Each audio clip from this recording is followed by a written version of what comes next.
Lorenzo Olarte Cullen, fallecido a los 91 años de edad, fue el tercer presidente que tuvo la Comunidad Autónoma de Canarias.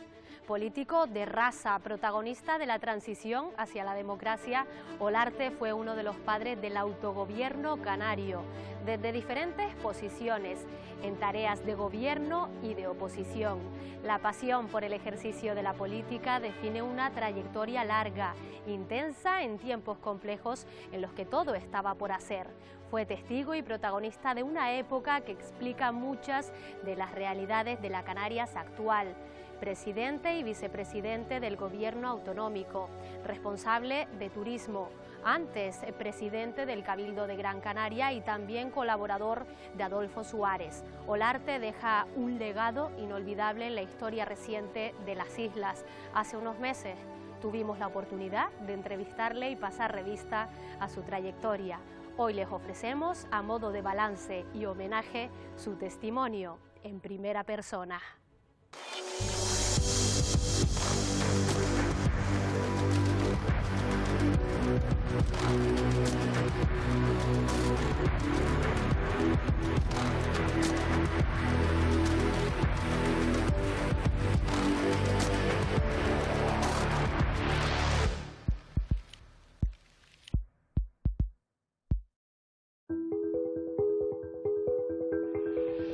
Lorenzo Olarte, gallego de nacimiento, pero de profundo sentimiento canario, nació un 8 de diciembre en Puentareas, provincia de Pontevedra.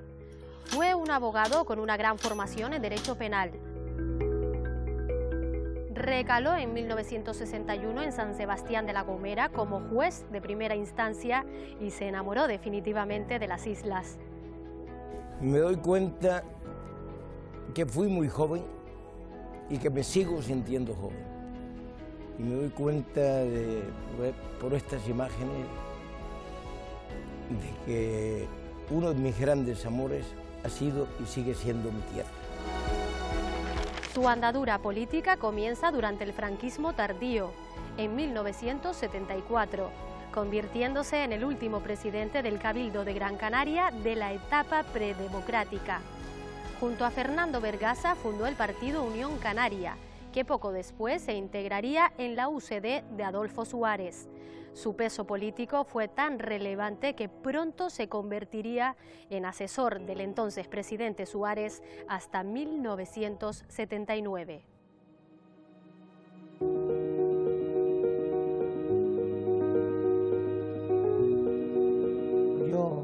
Yo prefería estar en un segundo plano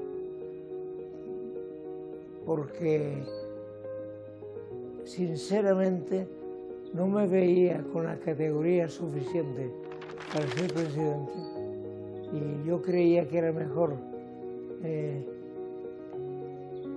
compartir el poder político con un compañero y en su día acceder yo a la presidencia si me veía ya capacitado para ello. Ese acuerdo para gobernar pues se fraguó fundamentalmente con los reyes. Tomás Padrón fue decisivo en ese acuerdo y además Tomás permaneció siempre leal al acuerdo que había tenido con nosotros. Yo de Tomás Padrón tengo un concepto extraordinario. Fernando Fernández se convierte en presidente gracias a ese acuerdo que parecía imposible de lograr porque casi todas las fuerzas políticas del Parlamento pues participaron en el acuerdo. Nuestra colaboración fue siempre leal y siempre actuamos como si fuéramos, porque lo éramos, del mismo partido. Y lo importante del caso es que esas conversaciones como si fueran del mismo partido y los pactos parlamentarios que hacíamos se producían también con otros interlocutores que habían apoyado la investidura de Fernando Fernández.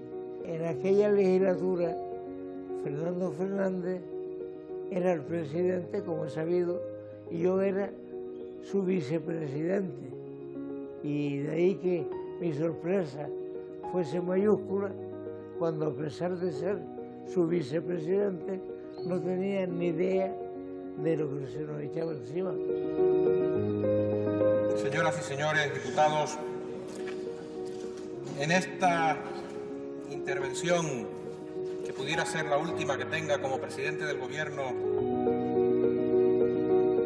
un buen día, pues decidió plantear una cuestión de confianza. Y plantear una cuestión de confianza cuando él tenía pues enfrentamientos y graves discrepancias con Ati era un suicidio, porque además Ati era una fuerza política que tenía su fuerza. Los palmeros mismos eran uña y carne con Ati, y total que Fernando planteó por su cuenta y riesgo la moción de confianza y la perdió.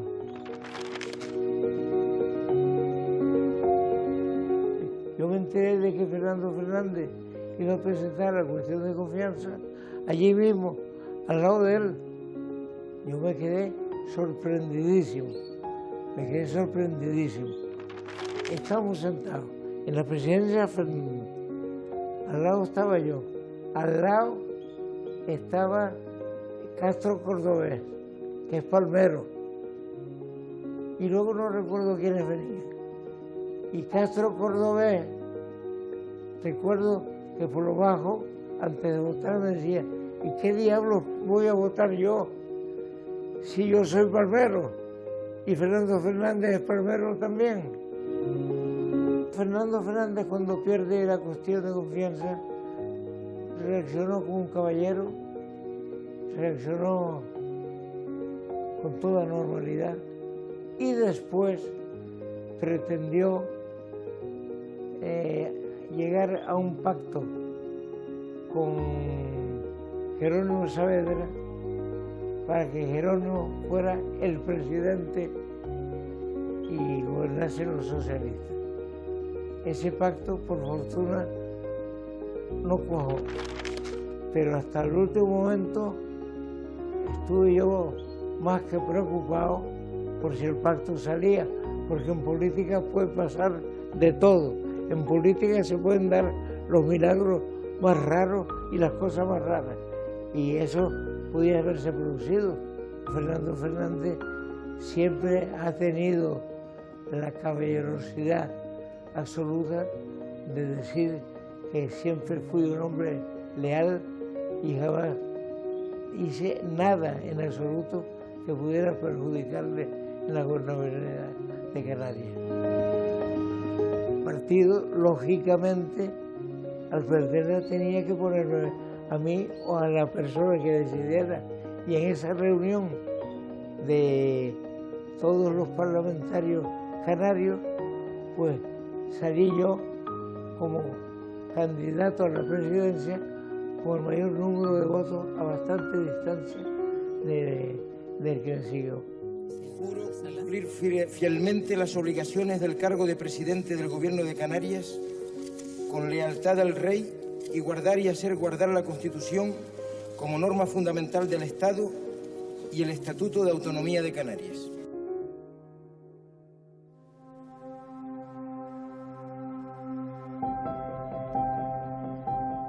Si hubo un asunto que marcó la segunda legislatura autonómica, en la que Lorenzo Olarte fue presidente de Canarias, fue el conflicto por la creación de la Universidad de Las Palmas de Gran Canaria.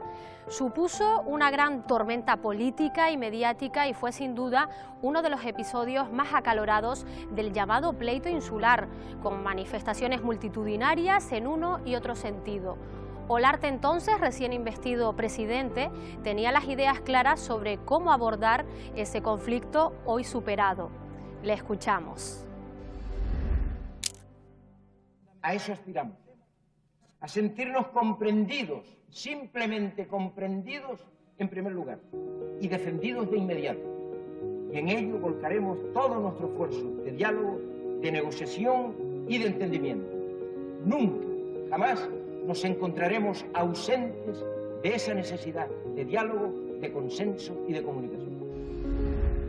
Sí, cuando me nombraron presidente de Canarias, lo primero es que yo quise, y fui el primero que lo decidió así, tomar posesión en el Parlamento.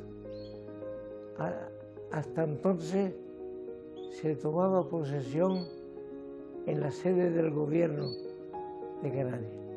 Sin embargo, yo exigí que fuese en el Parlamento y ahí me fui. Y me sentí tristísimo. Me sentí tristísimo porque me parece que fue un 28 de diciembre, que es el Día de los Inocentes. Y yo, en plan de broma, le decía a los socialistas que se iban a llevar la inocentada del año porque creían que iban a tener el gobierno que no lo tendrían. Nadie asistió, uno nada más, no recuerdo ni quién fue. Y para mí fue tristísimo que habiendo ganado yo la presidencia y además con una legalidad absoluta y un sentido de la democracia total, que el Partido Socialista, que tanto presumía de demócratas y demás, cometieran la acción antidemocrática y inadmisible de no ir a la presidencia de Lorenzo Solarte, no porque le echaran nada en contra a Lorenzo Solarte, sino porque ellos habían perdido la posibilidad de ganar la presidencia. Y eso es un sentido de la democracia que creo que hoy se les subirán los colores a la cara cada vez que recuerdan eso.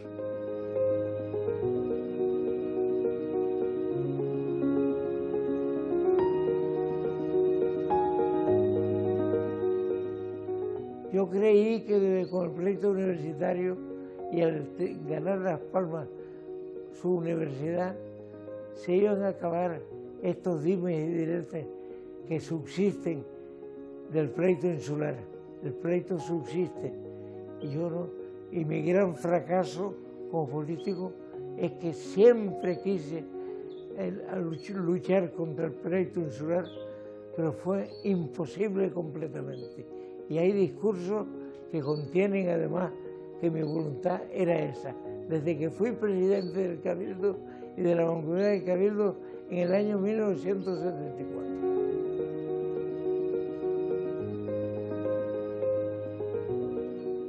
En todos los hogares se estaba poniendo continuamente de manifiesto la necesidad de tener una universidad.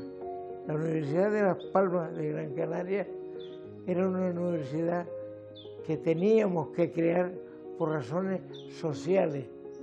Una isla que tenía el 40% de la población de todo el archipiélago no podía permitirse el lujo de que la gente sin medios económicos dejase de estudiar. Esa fue la razón. Y ni siquiera yendo a Tenerife, porque Tenerife tendría que estar en una pensión, tendrían que pagar la pensión, y esa es la realidad.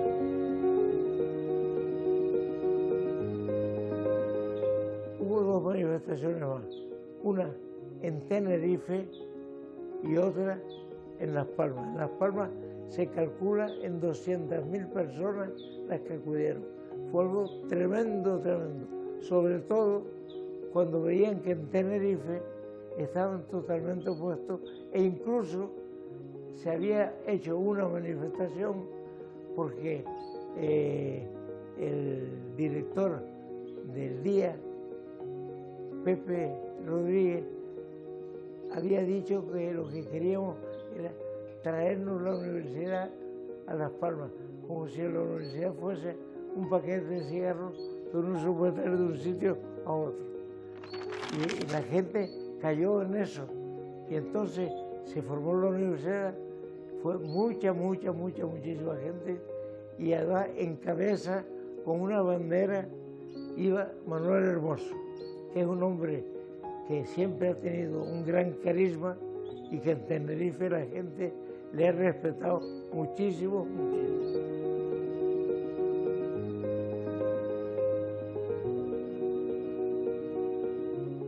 Hermoso, yo tengo que reconocer que recientemente, en un coloquio que hemos tenido con el presidente, reconoció que el máximo error que tuvo en la política fue no apoyar la Universidad para Las Palmas.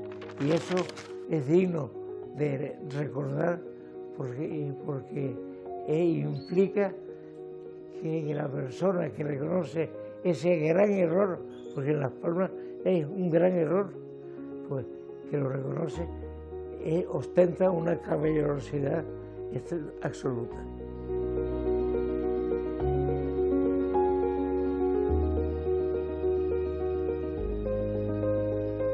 Esta legislatura, en el Parlamento, siendo yo presidente, logramos algo importantísimo en materia de educación también.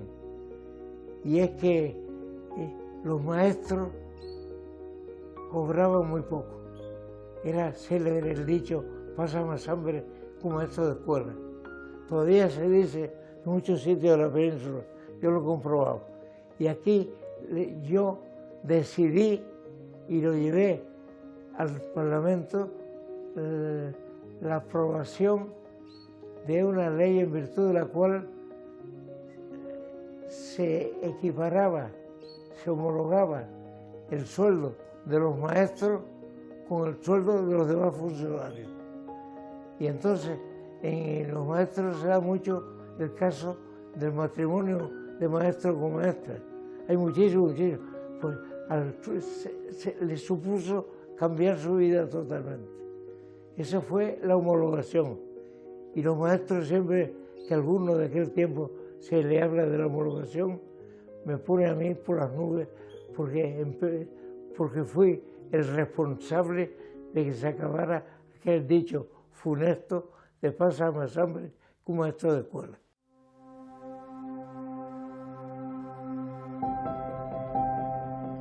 El presidente Lorenzo Olarte se enfrentó a numerosos retos al frente de aquella comunidad autónoma sobre la que se podría decir que entonces estaba en construcción. Casi todo estaba por hacer en el autogobierno canario, desde la situación del sistema educativo a una integración en la Unión Europea que a su vez debía ser compatible con el régimen fiscal especial de las islas. Tiempos de soluciones, pero también de conflictos, que Olarte se vio obligado a afrontar. Así los recordaba. En esa legislatura se vio en el Parlamento que un tema que siempre ha sido fundamental, que es el de Canarias como región ultraperiférica. Y yo fui incluso a visitar a Delors, que era presidente de la Comunidad Económica Europea. Entonces no había Unión Europea, era Comunidad Económica Europea. Fui a visitar a Delors. Fui en unión de Luis Hernández porque era el consejero de Economía. Le dije que si podríamos tener nosotros un trato fiscal diferenciado, y cuando Jacques Delors me dijo que sí, que él no nos pondría problemas si no nos lo ponía Felipe González. Y entonces yo traté con Felipe González del régimen económico especial y que fue, lo que pasa es que fue algo que aquí los canarios no lo supimos vender, y el régimen económico fiscal era algo digno de venderse en toda España y en todos los sitios para fomentar la inversión en Canarias, con lo cual se reducían los índices de paro que teníamos, porque hubo una cantidad de decisiones muy importantes.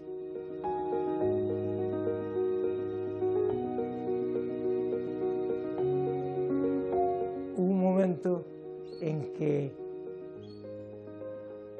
la parte del PP que estaba no gobernando conmigo, pero que tenían una gran fuerza y no pertenecían al Parlamento de Canarias, me estaba haciendo la vida imposible para gobernar. Y entonces tuve que prescindir de 2 miembros del PP. Uno de ellos era Blas Rosales, que era un hombre, un auténtico caballero, y lo recuerdo casi con lágrimas en los ojos. Y entonces los tuve que echar. Y para mí, echar a 2 amigos de un órgano al que pertenecen y que han sido siempre además leales conmigo, me cuesta mucho trabajo, pero los tuve que echar por culpa de la parte del PP que estaba fuera. Yo no soy rencoroso, por eso no quiero dar ni nombre. Pero, claro, yo no era bobo. Yo no seré tampoco el zumo de la inteligencia, pero tampoco soy un tonto. Y puedo ser un mal presidente o un presidente corriente y no cometer sorpresas. Yo hablé antes de echar a los del PP, hablé con Adolfo Suárez, para que Adolfo Suárez, que era como mi hermano, pues para que Adolfo Suárez pactara con Felipe González el que no me harían una moción de censura, porque el PSOE me tenía muchas ganas. Entonces, cuando Adolfo me dice, échalos a la calle, no va a pasar nada, ya los eché a la calle y pude gobernar los finales de mi legislatura en minoría y faltándome para mayoría, yo creo que 6 o 7 y goberné con una tranquilidad absoluta. ¿Por qué? Pues porque habían dado instrucciones de Madrid a que el PSOE no actuara censurándome. A mí casi me aplican el 155, casi incluso me mandaron un oficio del secretario del Consejo de Ministros diciendo que si yo no aplicaba la normativa que él había acordado con la Comunidad Económica Europea, que era lo que se llamaba el descreste arancelario, lo cual era políticamente perjudicial si yo dictaba un decreto subiendo además los impuestos. Y yo, como yo no firmé nada con la Comunidad Económica Europea, yo siempre dije que ese era un decreto que tenía que firmarlo Felipe González y no yo, porque yo no tenía tampoco ni soberanía, ni había firmado nada con la Comunidad Económica Europea, que lo firmara él y yo lo seguiría a pie juntilla y lo recibiría en posición de firme además. Entonces, como Felipe se opuso, pues me coaccionó diciendo que aplicaba el 155. Eso había sido un error tremendo, porque si a Canarias le quitan las competencias aplicando el 155, el separatismo crece aquí una barbaridad. Y un día, Borrell, que es uno de los hombres más inteligentes que yo he conocido, y Borrell se permitió una ofensa a Canarias diciendo que Canarias parecía, al no aceptar el 155, que por la forma que lo hacíamos, que parecíamos una oficina de correos o algo así. Entonces yo pedí la palabra, subí al estrado y entonces arremetí contra Borrell. Yo dije que Canarias no podía ser ofendida por un secretario de Estado, ni siquiera por el presidente del gobierno español, y que yo como canario lo despreciaba, lo acusaba y le decía al Partido Socialista, que eran sus compañeros, que tenían que aliarse conmigo en el desprecio a Borrell. Y entonces los socialistas siguieron mi parecer, se metieron también con Borrell. Y entonces Felipe mandó que viniera Borrell a Canarias a arreglar el asunto porque estaba mal. Y había un temor grande al separatismo.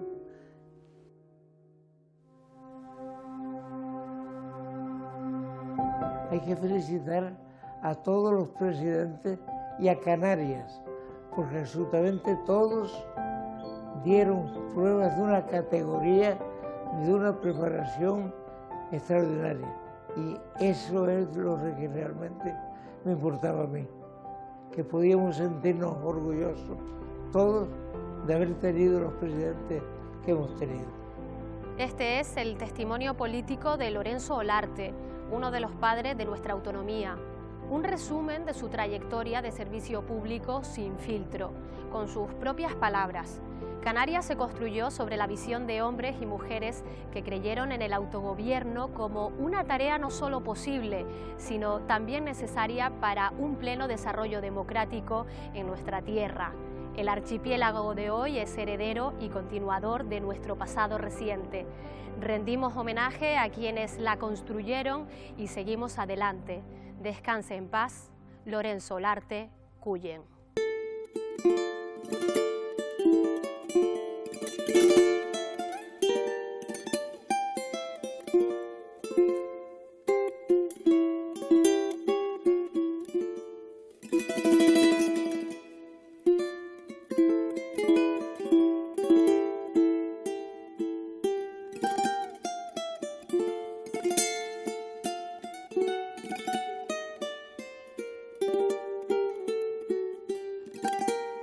Soy la sombra de un almendro, soy volcán, salitre y lava, repartido noche o peñas, late el pulso de mi alma.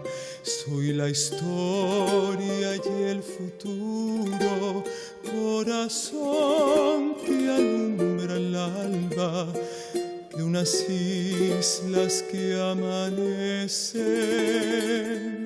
navegando la esperanza. Luchadoras en nobleza bregan el terreno limpio de la libertad. Esta es la tierra amada, mis islas Canarias, como un solo ser, juntas soñarán un rumor de paz.